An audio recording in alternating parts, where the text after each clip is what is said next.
大家好，我係惠理分銷業務總監 Joey。過去幾個月，市場就住 AI 嘅盈利增長同埋資金推動下持續向上，尤其喺4至5月升勢特別明顯。投資嘅環境亦由單邊 risk on 逐步轉向講求節奏、配置同埋選股能力嘅階段。喺波動嘅環境底下，亞洲市場究竟有冇機會？投資部署又應該點樣做呢？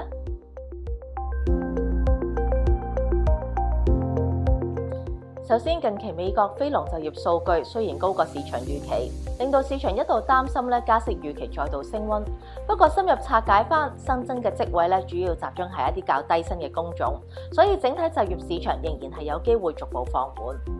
通脹方面，隨住踏入夏季，尤其係今年咁熱耗油量係會快好多嘅。能源庫存壓力上升，市場對於油價同埋利率走勢變得相當敏感。美元持續走強，加上市場對於息口嘅路徑出現調整，甚至可能預期今年12月以至係明年7月有機會進一步加息。呢啲因素正正係6月上旬市場波動加劇嘅主要原因。不過，隨住美國同埋伊朗關係緩和，簽訂和平協議，霍爾木茲海峽有望重開，油價亦都係緊隨明顯回落，令到通脹壓力有所舒緩。當然，後續仍然係要密切留意究竟相關協議係咪可以落實，同埋原油供應嘅恢復進度。但係整體方向上面，通脹壓力有望逐步回落，對於市場嘅氣氛屬於正面嘅發展。另一方面，美國企業開支依然穩健，足以支撐相當部分嘅經濟增長，反映整體衰退嘅風險仍然係有限。更加重要嘅係 AI 相關嘅企業盈利同埋佢哋嘅投資量仍然係持續，基本面未見轉弱。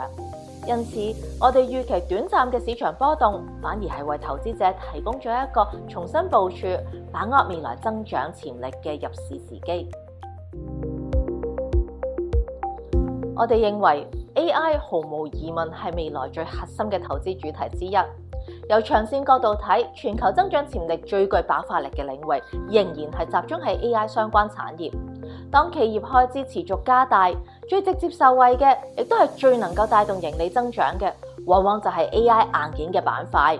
相關嘅產業鏈正正主要集中喺亞洲，尤其係台灣、韓國、日本同埋中港地區。所以北亞市場仍然係我哋投資佈局最重要嘅核心地域。具體啲嚟講，我哋對於韓國維持審慎樂觀。當地雖然有獨特嘅一啲投資優勢，但係同時亦都留意較高嘅槓桿水平，而且部分記憶體短缺嘅預期已經喺估值上面有所反映。相比之下，台灣市場上而家嘅階段展現出更突出嘅投資吸引力。一方面，外資參與度仍然有提升嘅空間，為後續資金流入同埋估值重估提供可能。另外一方面，台灣 AI 產業鏈完整，從晶片設計到製造都有全球領先嘅地位。除咗受惠翻成個產業嘅趨勢之外，亦都有助投資組合更加有效咁樣分散配置。喺靈活捕捉板塊輪動嘅機會上面，台灣係睇高一線嘅。至於中國高科技嘅出口同埋服務方面嘅韌性，以及日本政局相對穩定、內需持續改善，亦都係我哋睇好亞洲市場嘅重要元素之一。喺固定收益方面，我哋亦都作出咗相應嘅調整。喺配置上，我哋着重收益同埋久期之間嘅平衡。早前美債個收益率一度受油價上升帶動而走高，我哋亦都適當增加翻個久期。